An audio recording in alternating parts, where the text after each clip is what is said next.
はい、YouTube をご覧の皆様、こんにちは。アトピー専門治療院です。よろしくお願いします。今日のテーマは、黄色ブドウ球菌撃退法っていうのは、治療ではなくて訓練ですよっていう話をします。訓練っていう。面談する方には、必ず黄色ブドウ球菌撃退法っていうのは、治療ではないと。で、訓練だから覚悟してくださいっていう話をするんですよ。で、訓練ですよっていう話をすると、ほとんどの方が、訓練なの？治療じゃないの？と。訓練どういうこと？っていう顔される方が多いので、今日はちょっと訓練の内容についてお話しします。僕はですね、その治療っていう概念はやっぱ嫌いなんですよ。治療はなぜかっていうと、治療にしてしまうとその主役は治療家である僕になっちゃうんですよね。やっぱりその主役は患者さんになってほしいので、あえて訓練っていう形にしてます。で、訓練なので過酷なんですよ。しんどい。もうその楽な訓練はないと思っていただいていいと思います。で、黄色ブドウ球菌撃退法は3つの要素から構成されてて、で1つが、入浴で、2つ目運動で、3つ目歯磨き、この3つの要素で構成されているんですね。お風呂、運動で歯磨き、この3つです。で、黄色ブドウ球菌撃退法の根幹となるものはやっぱりお風呂なんですよ。入浴だいたいこれが 100% としたら 70% ぐらい占めてます。入浴は 70% で、運動は 20% で、歯磨きだいたい 10% ぐらいなんですね。なのでこの3つの要素のうち1つでも欠けちゃうといい結果が出ません。いいですか？この3つめちゃくちゃ大事です。お風呂さえやっていればいいからっていう考え方の人はダメです。運動はめちゃくちゃ大事なので、やっぱり訓練なので、手を抜いた方はやっぱり手を抜いた中途半端な結果が返ってくると思ってください。例えば入浴するとですね、微生物を入れてお風呂に入ると、アトピーは改善するんでしょうけど、皮膚を鍛え上げるっていう目的を考えた時にやっぱり運動の要素は絶対必要になるんですよね。だからお風呂入ってある程度皮膚が改善しましたと、時々運動を怠る方がいます。やっぱりね、運動っつっても、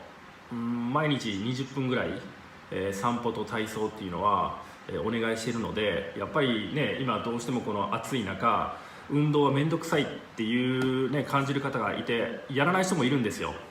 で、そういう方はやっぱりそれなりの中途半端な結果になって帰ってきます。一番いい例がですね、そうだな、今日はちょっと散歩じゃない、今日は買い物に行く用事があるから、ついでにそれで歩いたことにしましたとか、今日は友達とちょっと一緒にカラオケに行きましたと。で、その時に、ね、ついでに歩いたんで今日は、20分、散歩はしてませんとかね、何かそういう言い訳をする方がいるんですけど、そういうのではなくて、やっぱりその1日20分歩いてくださいということを指示した以上はですね、やっぱり自分の時間を割いて歩く訓練を継続してほしいんですね。ほとんどの方がですね、ほとんどの重症アトピーの方はその、黄色ブドウ球菌撃退法の訓練をする前にですね、もう先生何でもやるわと、もう私これに命かけてると、もうどんなこと言われても絶対全うしますっていう方いるんですけど、ある程度治療を開始してだいたい皮膚が改善するじゃないですか。やっぱり人間っていうのはわがままな生き物ですから、やっぱり甘えが出てくるんですよね。甘えが。で、最初の頃は毎日運動する方はいるんですけど、やっぱり甘えが出ると面倒くさがる人がやっぱり中にいます。お風呂はちゃんと毎日入ってくれるんですけど、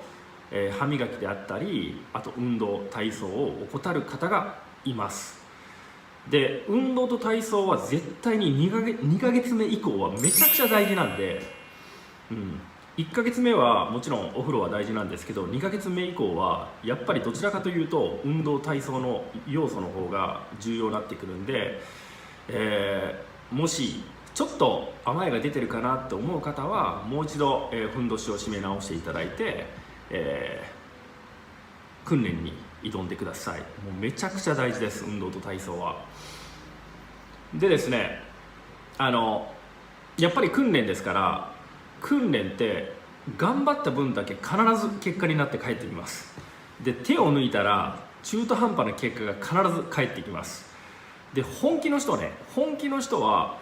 お風呂、そうですね、僕は2時間で最低2時間でいいっていうふうに言うんですけど、もう本気で治す覚悟がある方っていうのは2時間じゃ止まらないです。もう最初から3時間4時間、あるいは長い人だったら5時間入る人もいます。5時間、それぐらい本気なんですよね。で2時間でいいって言ってるんですけど、2時間で入っちゃう人はやっぱり2時間の結果で帰ってくる。2時間がダメって言ってるんじゃなくて、本気の人はもうそれぐらいやっぱり、強い覚悟と、強い意志を持ってる方なので、ちょっと甘えが出てる方はもう一度気を引き締めていただいて、訓練として挑んでいただければなと思います。治療ではないです。だって僕は薬を処方してるわけでもないし、注射とかするわけでもない、患者さんの体に指一本触れないので、医療行為ではないんですね。どちらかというと指導って言った方が正しいかもしれない。こういう方法があるのでやってみてくださいよと。で、それをやるかどうかはもう患者さん次第なんで、僕は一切関与しないです。もう主役はあくまでも患者さんなので僕ではないです。なのでその卒業する時期も僕は決めません。ある程度卒業っていう形をとってますけれども、自分の皮膚に満足していただいた方は卒業していただいていいで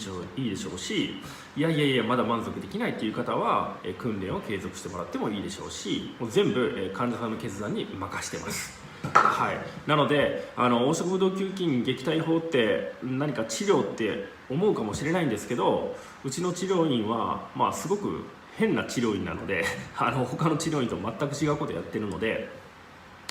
訓練と思ってください。訓練は過酷です。簡単じゃないです。1日2時間お風呂入るってことはやっぱりめちゃくちゃしんどいんですよ。体にも負担かかるし、お風呂入り慣れてない方はやっぱり大変です。運動もそう、1日毎日最低2時間20分お風呂と運動はしていただくので、やっぱり本気で挑む覚悟がないと難しいなと思います。はい、今日のテーマは黄色ブドウ球菌撃退法っていうのは治療じゃなくて、訓練ですよっていうテーマでお伝えしました。以上です。